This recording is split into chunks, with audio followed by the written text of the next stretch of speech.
So static web application create பண்ணுறதுல 2 step இருக்குது. So step 1 GitHub-ஓட ரெப்பாசிட்டரியில் நம்மளுடைய கண்டென்ட்டை சேவ் பண்ணணும். ஸோ அதுதான் ஃபஸ்ட்டு பண்ண போகிறோம். இப்போ நான் GitHub-ஓட டேஷ்போர்டுக்குள்ளே இருக்கேன். இப்போ புதுசாக ஒரு ரெப்பாசிட்டரி க்ரியேட் பண்ணிவிட்டு என்னுடைய கண்டென்ட்டை நான் அதில் டம்ப் பண்ணிக்கிறேன். ஓகேவா? ஸோ எல்லோரும் இந்த GitHub ரெப்பாசிட்டரி ஓப்பனில் வச்சுருக்கீங்களா? ஸோ யாருக்கு இது தெரியாதோ அவங்க கவனிங்க. ஓகேவா? ஸோ தெரிஞ்சவங்க நீங்கள் ஆல்ரெடி டேட்டா அவங்கள்ட்ட இருக்குது அப்படின்னா ஜஸ்ட்டு கவனிச்சா போதும். ஓகேவா? இப்போ நான் எப்படி பண்ணணுன்னு சொல்கிறேன். ஸோ டேஷ்போர்டுக்குள்ளே இருக்கும். டேஷ்போர்டில் பார்த்தீங்கன்னா இங்கே நியூ ரெப்பாசிட்டரி அப்படின்னு ஆப்ஷன் இருக்கும். ஸோ அதில் நியூ ரெப்பாசிட்டரி போய்க்கிறேன். ஸோ இங்கே ரெப்பாசிட்டரிக்கு நேம் கொடுக்குறேன். இப்போ நான் பண்ண போகிறது இப்போது static web app TTTV. So ஒரு ரெப்பாசிட்டரிக்கு ஒரு நேம் நமக்கு ஞாபகம் வச்சுக்கிற மாதிரி ஒரு நேமை நான் கொடுத்துக்கிறேன். ஸோ நான் TTTV அப்படிங்கிற ஒரு வெப்சைட் தான் க்ரியேட் பண்ண போகிறேன். ஓகேவா? ஸோ அதனால் ரெப்பாசிட்டரிக்கு நேம் கொடுத்தாச்சு. டிஸ்கிரிப்ஷன் எதுவும் கொடுக்க தேவையில்லை. ஸோ உங்களுக்கு கொடுக்கணும்னு தோணுச்சுன்னா நீங்கள் கொடுக்கலாம். ஸோ கொடுக்கணுங்கிற அவசியம் இல்லை. ஸோ வேறு எதுவுமே நீங்கள் இங்கே ஆட் பண்ண தேவையில்லை. ஜஸ்ட்டு நேம் கொடுங்க. ஸோ ஓனர் நேம் உங்களுக்கு ஆல்ரெடி வந்திருக்கும். ரெப்பாசிட்டரி நேம் கொடுங்க. அதுக்கப்புறம் கிரியேட் ரெப்பாசிட்டரி கொடுங்க. ஓகேவா? ஸோ இப்போ உங்களுக்கு அந்த ரெப்பாசிட்டரி உங்களுக்கு கிரியேட் ஆகிடுச்சு. So static web app TTTV அப்படிங்கிறது தான் என்னுடைய ரெப்பாசிட்டரி நேம். ஸோ இதில் நான் புதுசாக கண்டென்ட்டை ஆட் பண்ணணும். ஸோ கண்டென்ட்டை ஆட் பண்ணுறதுக்கு நான் என்ன பண்ண போகிறேன் அப்படின்னா, இங்கே பாருங்கள் குயிக் செட்டப் அப்படின்னு இருக்கும். இங்கே கிரியேட் நியூ ஃபைல். ஸோ இல்லை அப்லோடிங் எக்ஸிஸ்டிங் ஃபைல், ரெண்டுமே பண்ணலாம். நான் என்ன பண்ணுறேன், கிரியேட் நியூ ஃபைல் பண்ணுறேன். ஸோ இங்கே ஃபைலோட நேம் கொடுக்கணும். ஸோ நீங்கள் HTML ஃபைல் கொடுக்க போகிறீங்களா இல்லை CSS ஃபைலா? ஸோ ஒவ்வொரு ஃபைலோட நேமும் கொடுத்து அதை இங்கே சேவ் பண்ண போகிறோம். ஸோ நான் என்ன பண்ணுறேன், index.html முதல்ல HTML ஃபைலை நான் இங்கே காப்பி பேஸ்ட் பண்ண போகிறேன். ஓகேவா? ஸோ அந்த ஃபைல் எங்கே இருக்குது அப்படின்னு பார்த்தோம்னா என்னோடய டவுன்லோட் ஃபோல்டரில் நான் வச்சுருக்கேன்.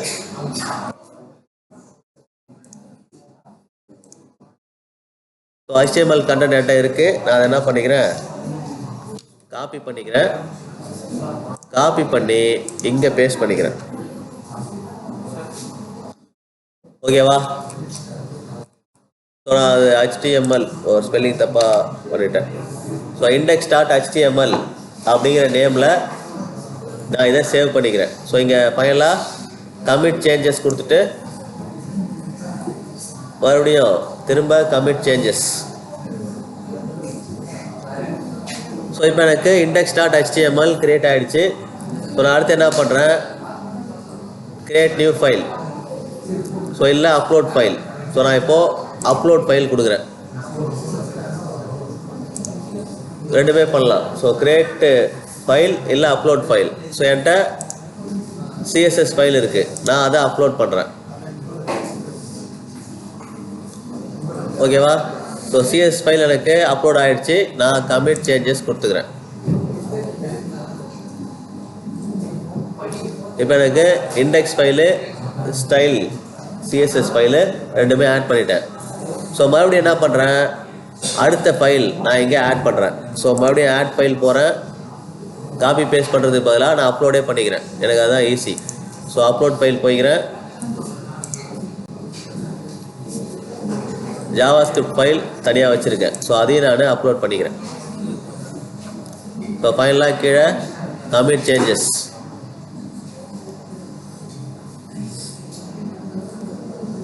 ஸோ இப்போது என்னோடய வெப்சைட்டுக்கு தேவையான கண்டென்ட் இங்கே நான் ரெப்பாசிட்டரியில் டெபாசிட் பண்ணிட்டேன்.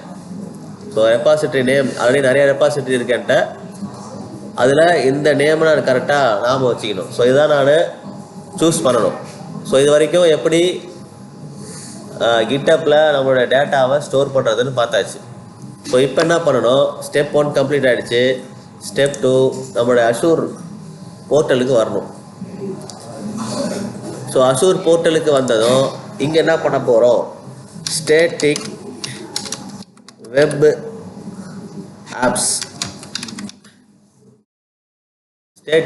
ஆப்ஸ் அப்படின்னு டைப் பண்ணுறோம்.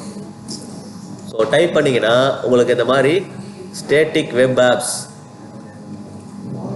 அப்படிங்கிற அந்த சர்வீஸ் உங்களுக்கு விசிபிளாக இருக்கும். ஸோ அதை நான் கிளிக் பண்ணிக்கிறேன்.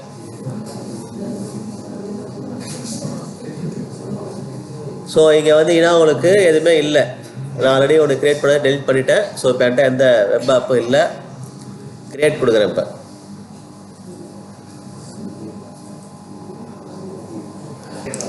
இப்போ அடுத்தது க்ரியேட் கொடுக்க வேண்டியதான். ஸோ இப்போ நம்ம ஸ்டேட்டிக் வெப் ஆப் அப்படிங்கிற சர்வீஸ்க்குள்ளே வந்துட்டோம். இப்போ நான் க்ரியேட் கொடுக்குறேன். ஸோ க்ரியேட் கொடுத்ததும் நம்ம ப்ரீவியஸாக பண்ண விர்ச்சுவல் மெஷின் நெட்வொர்க்கிங் அதில் பண்ண சேம் அந்த செட்டப் தான் இங்கேயும் இருக்குது. ஸோ ஒரு சில நியூ டீட்டெயில் நம்ம கொடுக்கணும். இங்கே ரெசோர்ஸ் குரூப்பு க்ரியேட் பண்ணோம். நான் என்ன பண்ணிக்கிறேன் அப்படின்னா புதுசாக ஒன்று க்ரியேட் பண்ணிக்கிறேன். ஸ்டேட்டிக் அப்படின்னு ஒரு ரெசோர்ஸ் குரூப்பையே நான் புதுசாக க்ரியேட் பண்ணிக்கிறேன். க்ரியேட் பண்ணிவிட்டு ஓகே கொடுத்துக்கிறேன். ஓகேவா? சப்ஸ்கிரிப்ஷன் செலக்ட் பண்ணியாச்சு. ரெசோர்ஸ் குரூப்பை க்ரியேட் பண்ணியிருக்கேன் புதுசாக. ஸோ இப்போ அடுத்தது ஹோஸ்ட் ரீஜியன். ஸோ இங்கே பாருங்கள், ஹோஸ்டிங் ரீஜியன் குளோபல். ஸோ நமக்கு குளோபலை வந்து சேஞ்ச் பண்ண முடியாது. ஏன்னா வேர்ல்டு ஃபுல்லாக தான் நமக்கு இந்த வெப்சைட்டு லான்ச் ஆகணும். அடுத்தது ஸ்டேட்டிக் வெப் ஆப் டீட்டெயில். இங்கே ஒரு நேம் ஒன்று கொடுக்குறேன். ஸோ நேம் நான்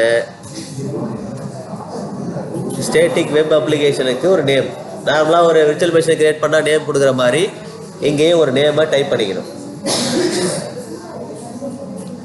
ஓகேவா? ஸோ இது வரைக்கும் பண்ணியாச்சா? ஸோ இப்போ அடுத்தது பிளான் டைப்பு. இப்போ நமக்கு 2 பிளான் சொன்னோம் இல்லையா, free plan, standard plan. So இப்போ நம்ம யூஸ் பண்ண போகிறது ஃப்ரீ பிளான் தான். ஸோ ஸ்டாண்டர்ட் பிளான் போனோம்னா நீங்கள் பே பண்ணணும். ஓகேவா? ஸோ நம்ம ஃப்ரீ பிளான். ஸோ ஃப்ரீ பிளானை நான் சூஸ் பண்ணிக்கிறேன். அதுக்கு பேர் தான் ஃப்ரீ பிளான். ஆனால் நம்ம பெய்டு பிளானில் யூஸ் பண்ணுற மாதிரி நேமையும் சேஞ்ச் பண்ணிக்கலாம். ஓகேவா? ஸோ இப்போ பிளான் டைப்பு ஃப்ரீ பிளான் கொடுத்தாச்சு. அடுத்து இங்கே பாருங்கள், டெப்ளாய்மெண்ட் டீட்டெயிலில் சோர்ஸு. இப்போ நீங்கள் இந்த 3ல் எந்த ஆப்ஷன் யூஸ் பண்ண போகிறீங்க? கிட்டப் நம்ம ஆல்ரெடி ரெடி பண்ணி வச்சுருக்கோம், ரெபாசிட்டரி இருக்குது. ஸோ இங்கே கிட்டப்பை சைன்இன் பண்ணணும். ஸோ கிட்டப் நம்ம ஆல்ரெடி இந்த ப்ரௌசர்லேயே வச்சுருந்தோம் அப்படின்னா ஈஸியாக நம்ம எடுத்துக்க முடியும். ஸோ எனக்கு கிட்டப் அக்கௌண்ட்டு இங்கே ஆட் ஆகிடுச்சு.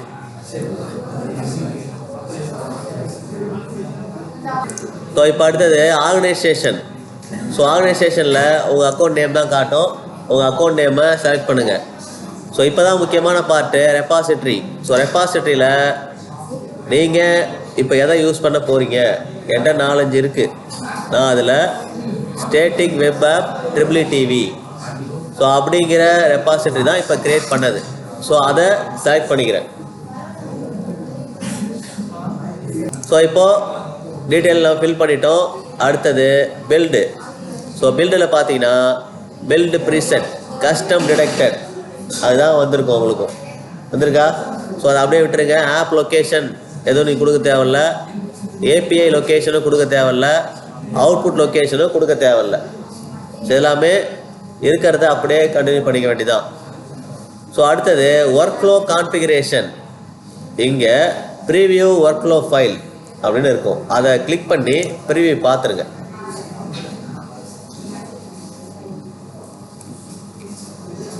ஓகேவா?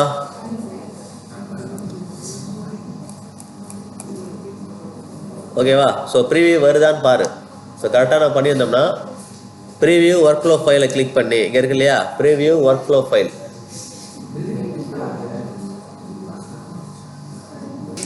ஸோ இப்போ அடுத்தது நெக்ஸ்ட்டு டெப்ளாய் கான்ஃபிகரேஷன்.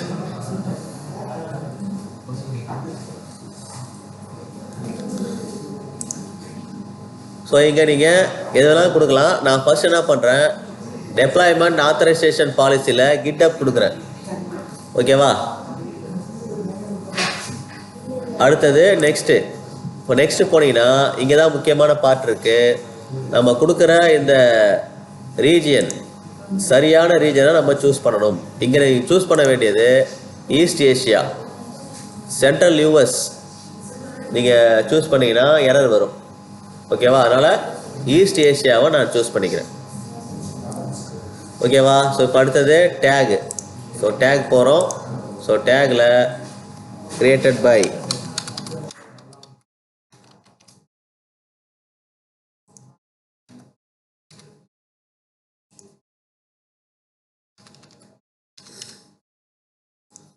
ஓகேவா? ஸோ இது வரைக்கும் கம்ப்ளீட் பண்ணிட்டீங்க அப்படின்னா ரிவ்யூ ப்ளஸ் கிரியேட். நம்ம டீட்டெயில் எல்லாமே சரியாக தான் கொடுத்துருக்கோம். அதனால் நமக்கு வேலிடேஷன் பாஸ்ன்னு வரும். வந்துருச்சா? உங்களுக்கு அந்த கிரியேட் ஆப்ஷன் வந்துச்சுனாலே பாஸ் ஆகிடுச்சுன்னு அர்த்தம். ஓகேவா?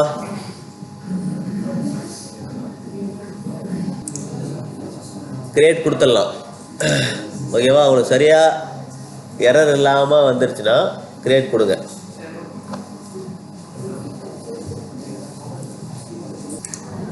ஸோ இப்போது கோ டு ரெசோர்ஸ், நம்மளுடைய வெப் அப்ளிகேஷன் கிரியேட் ஆகிடுச்சு. ஸோ கோ டு ரெசோர்ஸ் போய்க்கிறோம். ஸோ இங்கே பார்த்தீங்கன்னா உங்களுக்கு உங்களுடைய யூஆர்எல் இங்கே காட்டுதா? இருக்கு இல்லையா? ஸோ டிஃபால்ட்டாக உங்களுடைய யூஆர்எல் இங்கே இருக்குது. நான் அதை கிளிக் பண்ணி ஓப்பன் பண்ணுறேன். எல்லாருக்கும் தான் வரும். வருதா? இது வெப்சைட் கிடையாது. நம்ம கொடுத்த கண்டென்ட் இது கிடையாது. அப்படி தானே? அப்படியே கீழே வந்தீங்கன்னா விசிட் யுவர் சைட் அப்படின்னு இருக்கா?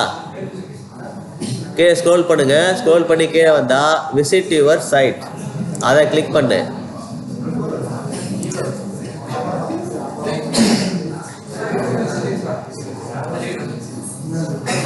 ஸோ இங்கே விவ் ஆப் இன் ப்ரௌசர் அப்படி வரலையே.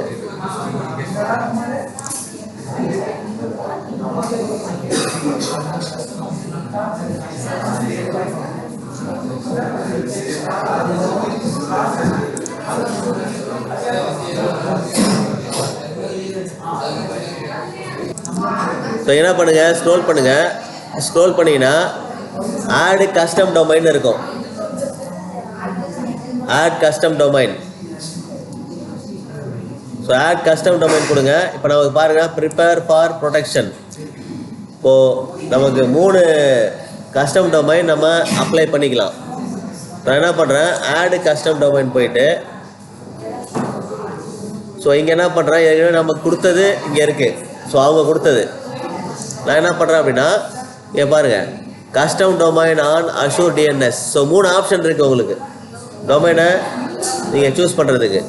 நம்ம சூஸ் பண்ண வேண்டியது அஷூர் டிஎன்எஸ் தான். Custom domain on Azure DNS அதை கிளிக் பண்ணுங்கள்.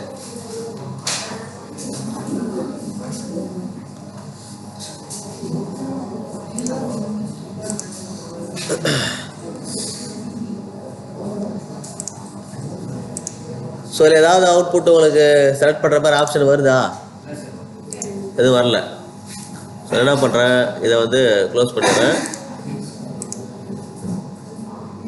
அதர் டிஎன்எஸில் நமக்கு ஆப்ஷன் வருதான்னு பார்ப்போம். ஸோ இங்கே டொமைன் நேமை சர்ச் பண்ணுங்கள். இப்போ நமக்கு என்ன டொமைன் நேம் வேணுமோ இங்கே கொடுங்க.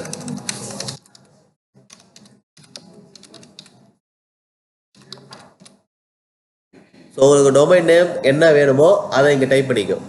ஸோ கஸ்டமைஸ் நேம், நேமை சர்ச் பண்ணதும் நெக்ஸ்ட் கொடுங்க.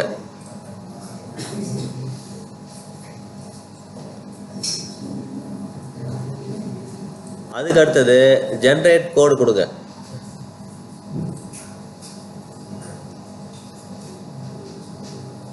ஓகேவா? ஸோ ஜென்ரேட் கோடு கொடுங்க. இப்போ இது மேக்ஸிமம் இங்கே பாருங்கள் 12 ஹவர்ஸ், நான் கூட 8 ஹவர்ஸ் சொன்னேன். இங்கே இது கிரியேட் ஆகிறதுக்கு 12 ஹவர்ஸ் ஆகும் அப்படின்னு சொல்லியிருக்காங்க. இப்போ நீங்கள் கிரியேட் பண்ணிவிட்டு 12 ஹவர்ஸ் வெயிட் பண்ணிங்கன்னா இந்த நேம், நீங்கள் இப்போ கொடுத்த நேம் உங்களுக்கு அலோகேட் பண்ணுவாங்க. ஸோ அது அவைலபிளாக இருந்ததுன்னா, ஸோ அவைலபிளாக இருக்கும். நீங்கள் டைப் பண்ணும்போது அந்த நேம் இல்லை அப்படின்னா உங்களுக்கு இங்கே வந்துடும். ஸோ நேம் ஆல்ரெடி யாராவது எடுத்துட்டாங்க அப்படின்னா இங்கே அவைலபிளாக காட்டாது. ஓகேவா? ஸோ இங்கே வேலிடேஷன் ஸ்டார்ட் ஆகிடுச்சு. ஸோ வேலிடேஷன் ஸ்டார்ட் ஆகிருக்கு. இது முடியறதுக்கு 12 hours ஆகும். ஓகேவா? ஸோ என்ன பண்ணுங்கள், 12 hours வெயிட் பண்ணி இங்கே நேம் கிரியேட் ஆகுதான்னு நம்ம பார்க்கணும். கிரியேட் ஆகும். நம்ம கொடுத்த நேம் வரும் கண்டிப்பாக.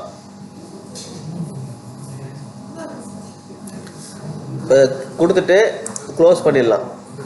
இப்போ நமக்கு நம்ம கொடுத்த நேம் இங்கே உங்களுக்கு கிரியேட் ஆகிட்டு இருக்கு.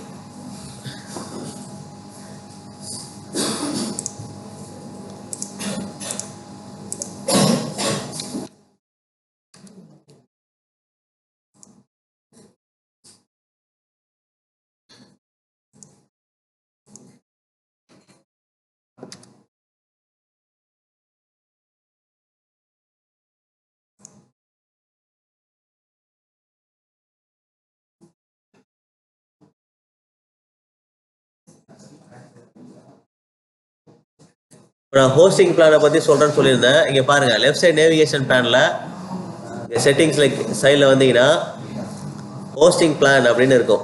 இந்த ஹோஸ்டிங் பிளானை செலக்ட் பண்ணுங்கள். Hosting plan. ஸோ இங்கே நம்ம இருக்கிற பிளான் எது, ஸ்டாண்டர்ட் பிளான் என்ன இருக்குது அப்படிங்கிறத இங்கே கொடுத்துருப்பாங்க. ஸோ இங்கே பாருங்கள், இப்போ நம்ம இருக்கிறது ஃப்ரீ பிளான். ஸ்டாண்டர்ட் போனீங்கன்னா $9 per month. ஸோ ஒரு மாதத்துக்கு நம்ம $9 பே பண்ணோம்.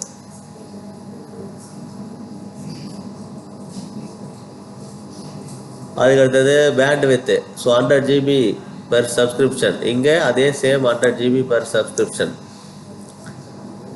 அடுத்தது பேண்ட் வித் ஓவரேஜ். இங்கே ஃப்ரீ, இங்கே 0.20 USD. ஸோ இதுதான் நீங்கள் பே பண்ண வேண்டியது. ஸோ ஃப்ரீயில் உங்களுக்கு எவ்வளோ கிடைக்குது, ஸ்டாண்டர்டில் எவ்வளோ கிடைக்குதுங்கிற அந்த டிஃப்ரென்ஸ் இங்கே கொடுத்துருக்காங்க. இதை பார்த்துக்கலாம். இதுக்கேற்ற மாதிரி நீங்கள் பிளான் பண்ணிக்க வேண்டியதான். ஸோ பில்லிங் உங்களுக்கு இதை பேஸ் பண்ணி தான் வரும்.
ஸோ இதை டெலிட் பண்ண வேணாம், அப்படியே இருக்கட்டும்.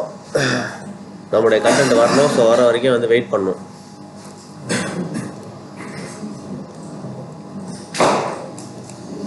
நான் அதுக்கப்புறம் என்ன பண்ணுறேன், இதிலே வந்து கிட்டப் இல்லாமல் ஸோ இன்னொரு ஆப்ஷனை வச்சு நம்ம வெப் அப்ளிகேஷன் எப்படி க்ரியேட் பண்ணுறதுன்னு அதை நான் கொஞ்சம் ஃபாஸ்ட்டாக க்ரியேட் பண்ணுறேன். ஸோ நீங்களும் பண்ணுங்கள்.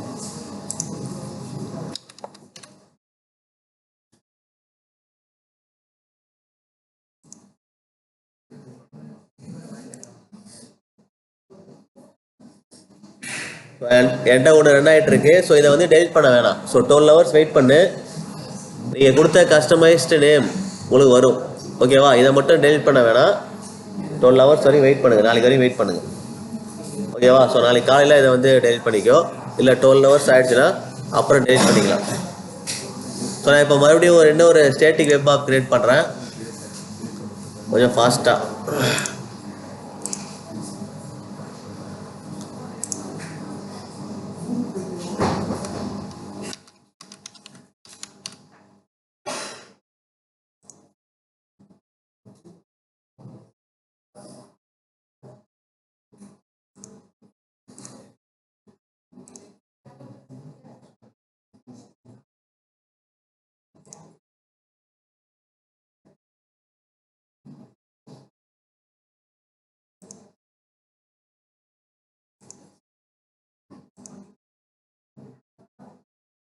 ஸோ நான் இங்கே இதை மட்டும் சேஞ்ச் பண்ணுறேன். முன்னாடி GitHub கொடுத்துருந்தேன், இப்போது டெப்ளாய்மெண்ட் டோக்கன். ஸோ இங்கே டெப்ளாய்மெண்ட் கான்ஃபிகரேஷனில் மட்டும் ஒரே ஒரு சேஞ்சு, டெப்ளாய்மெண்ட் டோக்கன் கொடுத்துருக்கேன். ஸோ அடுத்து அட்வான்ஸ்டு. ஸோ அட்வான்ஸில் same east Asia. So next tag,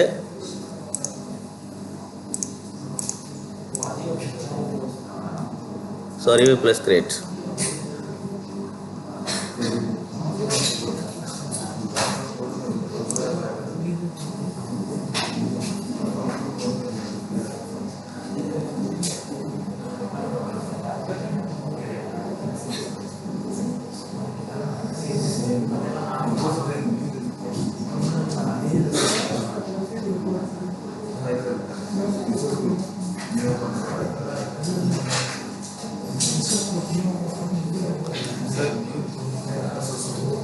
அதே கொடுக்கலாம் அதே.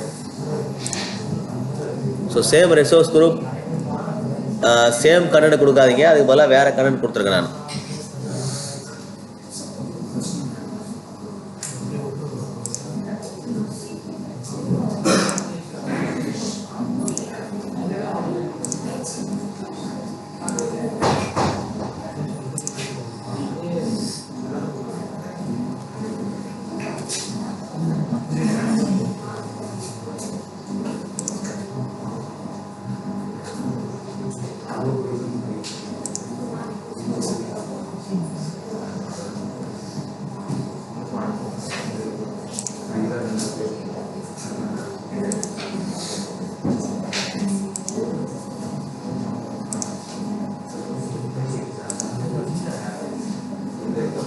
ஸோ இப்போ பாரு, இப்போ என்னோடய கண்டென்ட் எனக்கு வந்துடுச்சு. ஸோ ரெஃப்ரெஷ் பண்ணோம், அது வந்து அப்டேட் ஆகலை.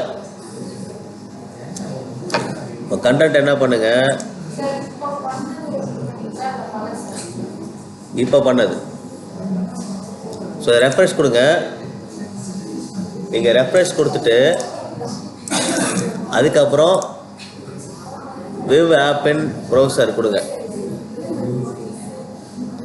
ஏன்னா அது அப்டேட் ஆகிறது கொஞ்சம் டைம் எடுக்குது. ஓகேவா? வருதா?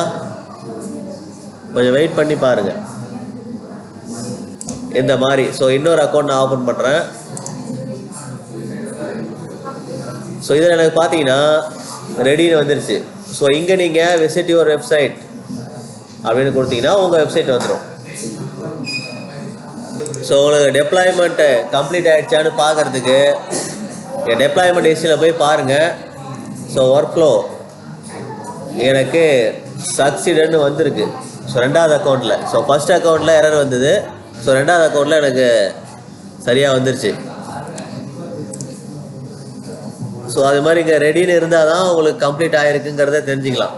ஸோ ரெடின்னு இல்லை அப்படின்னா நீங்கள் கொஞ்ச நேரம் வெயிட் பண்ணி பார்த்துட்டு புதுசாக க்ரியேட் பண்ணிக்க வேண்டியதான், வேறு வழி இல்லை. அப்போ தான் அவுட்புட்டு வரும். ஓகேவா?